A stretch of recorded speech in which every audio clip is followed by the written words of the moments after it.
They called him the greatest wizard alive, but the truth? Dumbledore failed Harry Potter over and over again, because no one made Harry suffer more than Albus Dumbledore.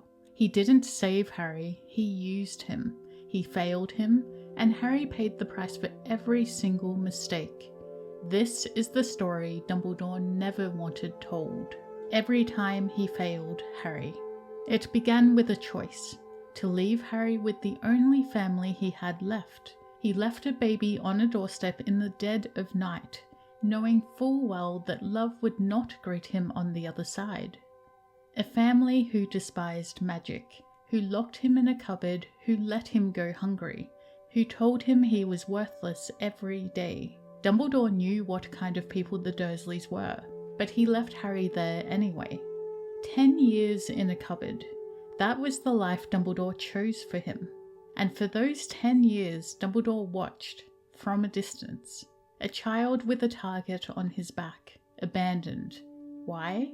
Because the blood protection was strong, because safety mattered more than love.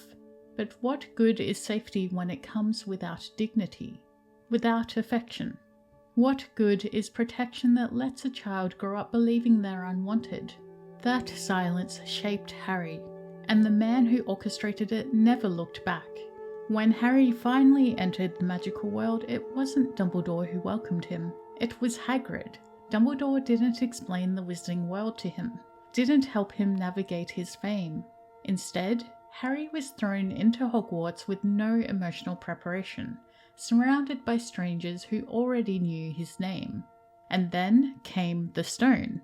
Dumbledore, in all his wisdom, chose to hide the most coveted object in the magical world, inside a school full of children. He layered it with traps and enchantments, calling it protection. At 11 years old, Harry wasn't just facing danger, he was facing death. A boy who had never been taught to duel, who barely understood the magic in his own blood, standing alone before the darkest wizard who had ever lived. He was almost killed by Quirrell, by Voldemort. And what did Dumbledore do? He arrived after, always after. After facing death in his first year, Harry should have been shielded, protected, trained. Instead, he was sent back to the same neglect, without warning, without preparation, with a larger target now painted on his back. Year 2. The attacks begin. Students petrified, whispers of the heir of Slytherin, and Dumbledore hires Gilderoy Lockhart, a man who couldn't perform a basic jinx, let alone protect people from ancient dark magic. Why? Because Dumbledore hoped Lockhart would expose himself? Even so, at what cost?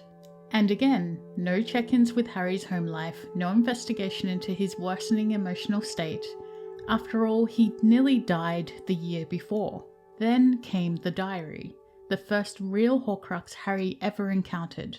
It possessed Ginny, it nearly killed them both. But even before the diary, the school was under siege. Attacks were happening within Hogwarts walls, a message written in blood, enemies of the heir, beware. Dumbledore suspected the Chamber of Secrets had been opened again, but he gave no warning to the students he was supposed to protect, no plan to keep them safe. Children were hunted, and Hogwarts carried on as if it was business as usual. Instead of closing the school or mounting a serious investigation, Dumbledore trusted that the wrong people would be caught eventually. And all the while a basilisk, a deadly serpent moving freely through the pipes, able to kill with just a glance. Harry had to piece together clues that a headmaster with decades of magical knowledge missed. Because once again, Dumbledore waited, he watched, he gambled with lives. The diary should have sounded alarms. It wasn't just dark magic, it was a piece of Voldemort himself. But Dumbledore said nothing. He pocketed the evidence and waited. No mention of Horcruxes, no explanation of what was to come. He saw the signs, but said nothing. Dumbledore, the only wizard Voldemort ever feared, stayed silent. Because Dumbledore always played the long game, even when children paid the price. Sirius Black escapes Azkaban, and the school is flooded with Dementors, creatures that feed on despair. Dumbledore, knowing Harry's trauma, allows them near. just hoping that Harry would somehow learn to cope. And it wasn't just the Dementors. Dumbledore knowingly hired a werewolf, a man with a dangerous involuntary transformation every full moon. Lupin was a good man, perhaps the best defense teacher Harry had ever had. But good intentions don't change the risk. Dumbledore offered no warning to students, no safeguards beyond a potion Lupin might forget or fail to take. One mistake and every student at Hogwarts would have been at risk of death, or something worse. Trusting a man is noble. Gambling with hundreds of children is not. Why trust hope over certainty? Why leave a traumatized boy to fend for himself against soul-sucking monsters? When Sirius is revealed to be innocent, when the truth finally breaks open, Dumbledore again chooses silence. Dumbledore could have fought. He could have rallied the Order, demanded a proper trial, dragged the truth into the light. But he didn't. Instead, when the time came, he placed the burden on Harry and Hermione. He handed them a time turner, a device so dangerous it was later banned from the Department of Mysteries. He sent two 13-year-olds back in time, alone, into the jaws of fate. Wizards had died, or worse, meddling with time. Dumbledore knew that. But he trusted that children would succeed where he had failed. That they would save Sirius, that they would save Buckbeak. Because Dumbledore always let children do the saving. The Triwizard Tournament, a competition so deadly it had been banned for centuries, brought back under the promise of safety, protected, in theory, by magic strong enough to keep children out. Dumbledore allowed it to be hosted at Hogwarts, in a school filled with children. He opened the doors to mortal danger, not for trained aurors, not for adults, but for students barely old enough to hold their wands steady. Harry's name blazes out of the goblet, a 14-year-old, forced into a tournament meant for grown wizards. And Dumbledore? He stands there, he watches, he accepts it.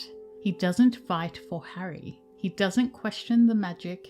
He doesn't even try. And in doing so, he signs a child's life away, while the crowd cheers. Task after task designed to kill. Fire-breathing dragons, deep-sea horrors, maze creatures designed to disorient, terrify, and destroy. And Harry, still only 14, faces them all. A portkey disguised as the Triwizard Cup, a false victory masking a death trap. It ripped Harry from the safety of Hogwarts and threw him into a graveyard where Voldemort was waiting. Cedric Diggory, a boy whose only crime was standing beside him, was murdered without mercy. And Harry was left to face the rebirth of the Dark Lord, alone.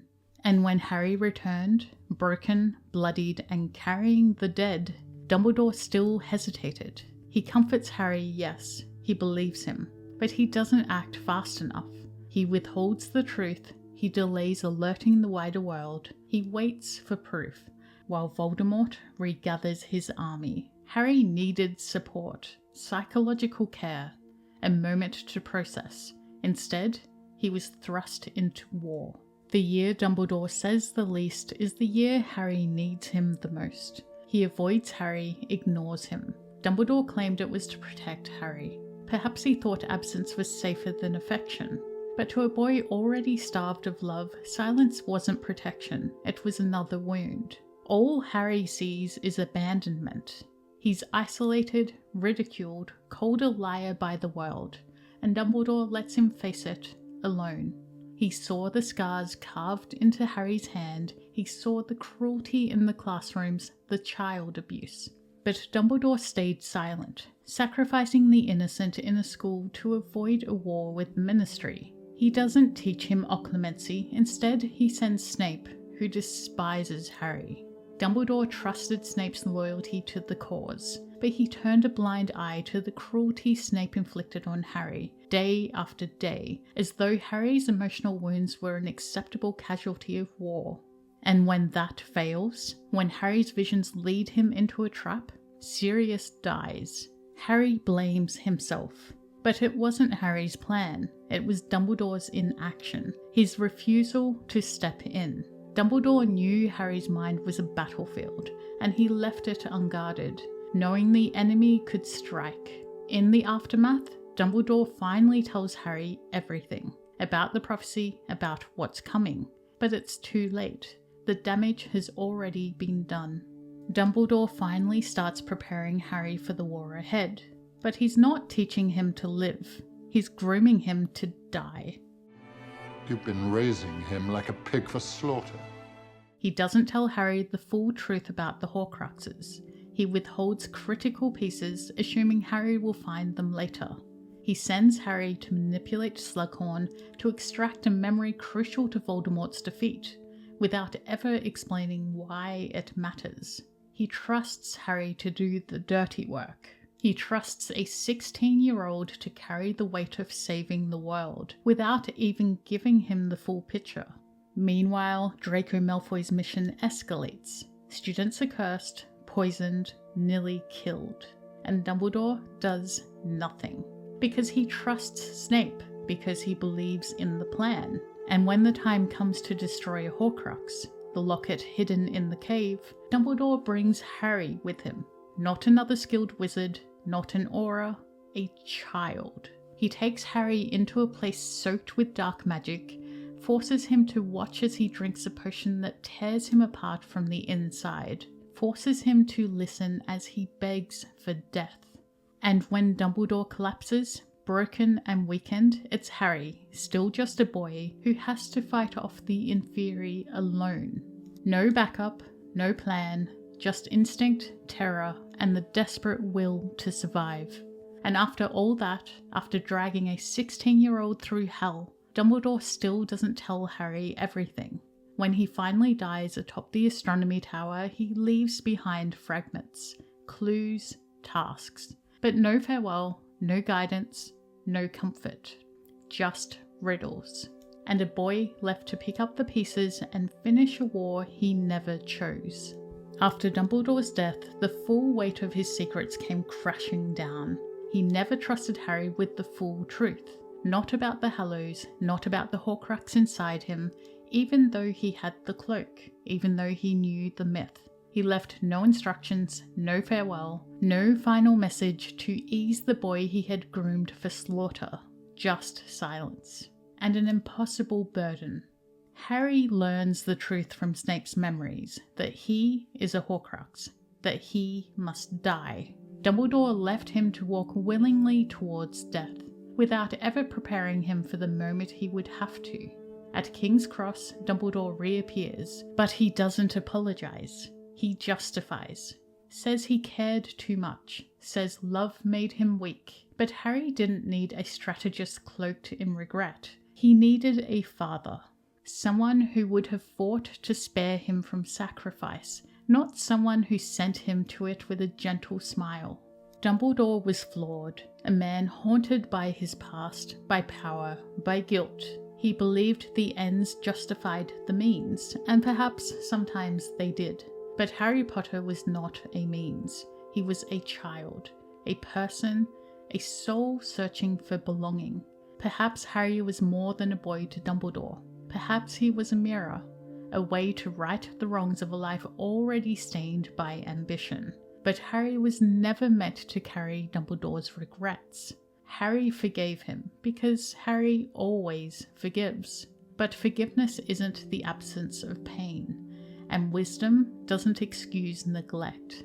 In the end, Dumbledore never truly abandoned the greater good. He simply found a new pawn.